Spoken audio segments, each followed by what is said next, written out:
ఉజ్జయిని మహంకాళి అమ్మవారి దగ్గర జరిగినటువంటి భవిష్యవాణి రంగంలో భవిష్యత్తు కాలంలో తెలంగాణ రాష్ట్రంలో సమృద్ధి వర్షాలు పడతాయని, మనం వాటన్నిటిని నీటి సంరక్షణ చేసుకొని ముందుకు పోవాలని, ఆ అమ్మవారి ఆశీర్వచనం అందరిపై ఉంటుందని, అదే సందర్భంలో అమ్మవారి విగ్రహ ప్రతిష్టకు సంబంధించి చాలా కాలంగా పెండింగ్ ఉన్న అంశాన్ని కూడా ఈ సందర్భంలో చెప్పడం జరిగింది.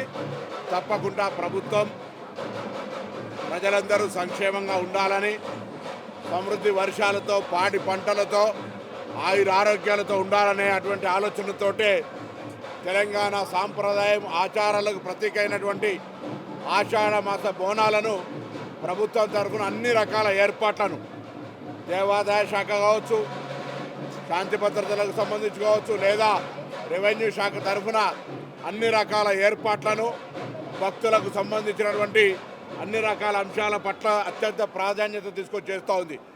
కానీ ప్రజలందరి సహకారంతో రెట్టింపు భక్తులు అటు ఉచిత బస్సు ప్రయాణ మహిళలకైన తర్వాత, లేదా కాలం మంచిగా వర్షం పడ్డటువంటి సంతోషంలో ఇతరత్ర ప్రభుత్వ పథకాలు అనేకంగా వారికి అందుతున్న సందర్భంలో భక్తులంతా కూడా దేవాలయాలకు ఎక్కువ రావడంతో ఈరోజు దేవాలయాల యొక్క భక్తులు మూడంతల కిక్కిరిసిపోయే సందర్భంలో కొంత ఒత్తిడికి రావచ్చు. అయినా ప్రభుత్వం తరఫున అన్ని రకాల ఏర్పాట్లు చేస్తున్నాం. అన్నిటికంటే హైదరాబాద్ ప్రజలకు ధన్యవాదాలు. ఎందుకంటే మెహమాని నవాజీ మే కమీ నహీ అనేది అని హైదరాబాద్ ప్రజలందరూ ఎప్పుడు కూడా ఇన్ని లక్షల మంది భక్తులకు ఇంత ట్రాఫిక్ ఇబ్బంది అయినా, ఇతరత్ర సమస్యలు ఉన్నా ఈ బోనాల వేడుకల సందర్భంగా అందరూ కూడా సంతోషంతో సహకరిస్తారు. వారందరికీ కూడా ధన్యవాదాలు. ఈ సందర్భంలో నిన్న జరిగినటువంటి చిన్న చిన్న సంఘటనల వల్ల కొంత వాళ్ళ ఆవేదన చెందినప్పుడు ఈరోజు మేము వాళ్ళందరితో మాట్లాడినాం. ఉదయం మాట్లాడిన సందర్భంలో వాళ్లకు ఇటువంటి బోనాల సందర్భంలో ప్రత్యేకమైనటువంటి గుర్తింపు కావాలని అడిగినారు. తప్పకుండా హైదరాబాద్ బోనాల సందర్భంగా రెవెన్యూ, ఎండోమెంట్, పోలీస్ ఈ దేవాలయాల శాఖల పక్షాన ప్రతినిధులను పెట్టి ఉత్సవాల కంటే ముందే వాళ్ళ యొక్క ఆకాంక్ష ప్రభుత్వం చేయగలిగేది చర్చించి ఒక విధి విధానాల ద్వారా భవిష్యత్తులో ఈ యొక్క శివశక్తులు జోగిళ్లకు సంబంధించి వారి అమ్మవారి భక్తులకు వారు ఈరోజు వారి యొక్క దైవికంగా సమర్పించే బోనాల పట్ల ఎక్కడ ఇబ్బంది ఉండకుండా మరి చేసే ప్రయత్నం జరుగుతుంది. వారికి భవిష్యత్తులో ఎక్కడ కూడా ఇబ్బంది రాకుండా ఉండేదాని కొరకు దేవాలయం పక్షాన అక్కడ ఎండోమెంటు, రెవెన్యూ, పోలీస్ తరఫున సమన్వయం చేసి వాళ్ళ ప్రతినిధులతో చర్చలు చేసి సరి అయిన విధంగా దర్శనాల కార్యక్రమం జరిగే విధంగా చేస్తాం. ఇది కాక రాష్ట్ర వ్యాప్తంగా దేవాలయాలకు వెళ్ళినప్పుడు వారికి దర్శనాలకు సంబంధించి వారు అమ్మవారు సేవ చేసుకుంటారు. చాలా దేవాలయాలకు వెళ్తారు వాళ్ళు. అప్పుడు కూడా ఎటువంటి ఇబ్బంది లేకుండా గుర్తింపు కార్డులు ఇవ్వాలన్నారు. తప్పకుండా దేవాదాయ శాఖ మంత్రి గారు వాటిని సమీక్షించి గుర్తింపు కార్డు ఇవ్వడం ఏమి ఇబ్బంది కాదు ఇస్తారు. ఎందుకంటే వాళ్ళ పట్ల ఈ ప్రభుత్వం సానుకూలంగా ఉంది. మొన్ననే మున్సిపల్ కమిషన్లల్లో, కార్పొరేషన్లలో వాళ్ళను కోఆప్షన్గా తీసుకోవాలని కేబినెట్ నిర్ణయం చేసినాం. అంతకుముందు ఉద్యోగాలు ఇస్తూ ఉన్నాం. అనేక రకాలుగా వాళ్ళ యొక్క గుర్తింపునిచ్చి గౌరవాన్ని ఇస్తున్నటువంటి ప్రభుత్వం ఇది, గౌరవ ముఖ్యమంత్రి రేవంత్ రెడ్డి గారి నాయకత్వంలో.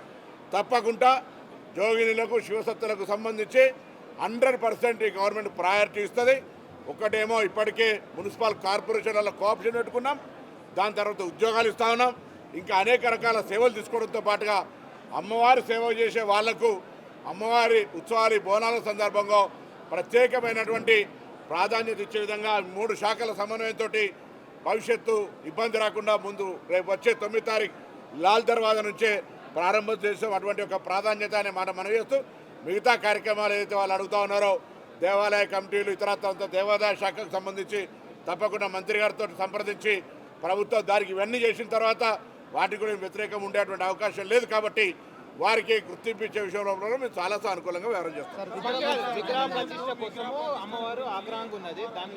అవును, విగ్రహ ప్రతిష్టకు సంబంధించి స్థపతి, దేవాదాయ నిబంధనలు వ్యక్తిగతంగా తీసుకునే నిర్ణయాలు కాదు. కాబట్టి వెంటనే ప్రిన్సిపల్ సెక్రటరీ గారి సమక్షంలోనే జరిగింది. కాబట్టి ఈ సంబంధించినటువంటి దేవాదాయ, ఈ ప్రాంతానికి సంబంధించిన పుర ప్రముఖులు, ఇంతకుముందు ఉన్నటువంటి ఆచార వ్యవహారాలకు సంబంధించి త్వరలో నిర్ణయం తీసుకుంటారు. కొంతమంది అడ్డుకుంటున్నారని చెప్పి అది ఇక్కడ ఎవరు అడ్డుకునేది లేదు, దానికి సంబంధించిన ఇష్యూ ఏం లేదు. అడ్డుకుంటే కూడా నిర్ణయం తీసుకున్న తర్వాత ఏముండదు.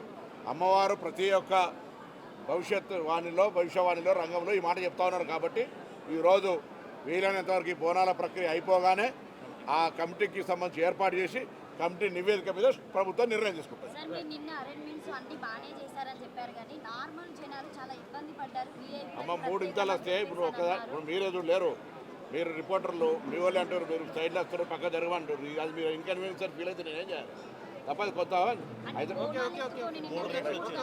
అందరు నమస్కారం, జై శ్రీమాత్రేనమ్మా. అమ్మవారు మీడియా మీరు అందరు పట్టించుకోవాలి, తల్లిదా దండం పెట్టి అమ్మవారు ఆశీర్వచనం. అందరు నమస్కారం.